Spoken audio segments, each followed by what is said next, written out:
प्रेमानुरागी भक्तगण, सीता सावित्री जैसी माताएं, ध्रुव प्रहलाद जैसे नन्हे मुन्ने बच्चे एवं समस्त जीवों में बसे हुए उन परमात्मा को कोटि कोटि नमन। प्रेमानुरागी भक्तगण, बाबा तुलसीदास जी महाराज वर्णन किए हैं रामचरितमानस में कि बिनु सत्संग विवेक न होई, राम कृपा बिनु सुलभ न सोई।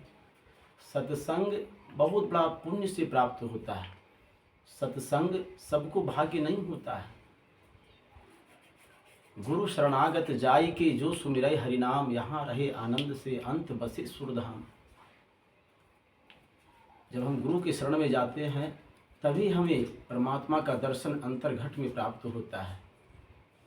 और परमात्मा का दर्शन हर श्वास में होना चाहिए। हर श्वास में हो सुमिरन तेरा, यूं बीत जाए जीवन मेरा।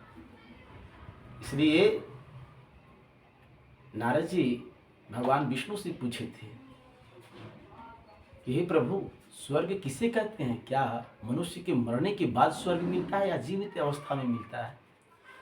भगवान कहे, हे ऋषिवर, जब मनुष्य अपने सभी परिवार के बीच में अटूट प्रेम रखता है, सभी जीवों में जब सद्भावना जग जाता है, अखंड प्रेम हो जाता है सब जीवों के साथ, समस्त परिवार के साथ, समस्त जीवों के साथ, और सभी जीवों का सुख दुख जब मैं अपना जैसा समझना प्रारंभ कर देता हूँ तो वह घर स्वर्ग हो जाता है।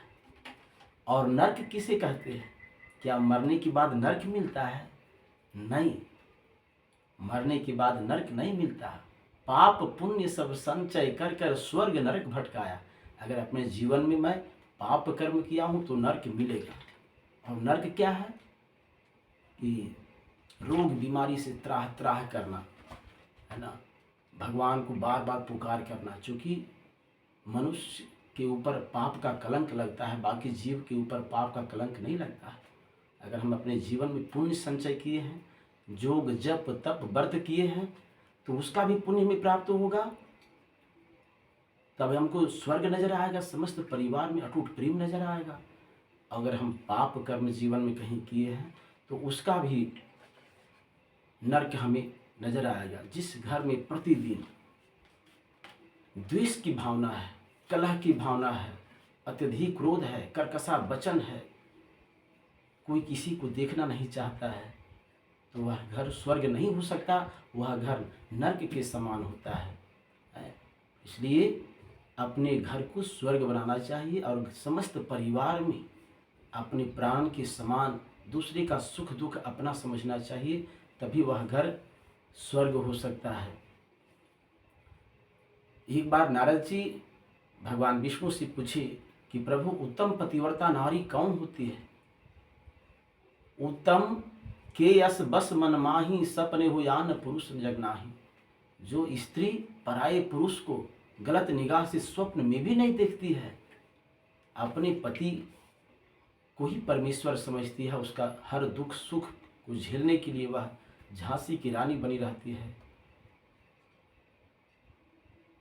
सती सावित्री की तरह उसका स्वभाव जब हो जाता है, अनुसुईया की तरह जब वह उसका स्वभाव हो जाता है, तो वह पतिव्रता नारी समझी जाती है। इसीलिए भगवान दुख और सुख अपने हाथ में रखे हैं। सुख दुख, हानि लाभ, जस अपजस, जन्म और मरण, यही भगवान अपने हाथ में रखे हैं। नहीं तो मनुष्य इतना नास्तिक है कि वह भगवान का नाम तक नहीं ले सकता कदापि। लेकिन जब दुख रूपी छाया सर पे मंडराता है, दुख का पहाड़ जब सर पे फूटता है, तो वह परमात्मा को याद करता है, हे भगवान, हे भगवान, हे भगवती, अब हमारा दुख और विपत्ति को आप दूर करें। दुख में सुमिरन सब करे, सुख में करे न कोई। और जो सुख में सुमिरन करे तो दुख काहे को है? भगवान सब तरह का सुखी संपन्न आपको बनाए और फिर भी आप परमात्मा को भूल रहे हैं, तो आपके जैसा नास्तिक और कौन हो सकता है? इसलिए सुख में भी परमात्मा को हर क्षण हर पल, जो परमात्मा आपके श्वास को 21,600 बार 24 घंटे में चलाते हैं, उन परमात्मा को आप 24 घंटा में कम से कम 5 मिनट भी याद करें। इसी से आपका जीवन कल्याणमय हो सकता है।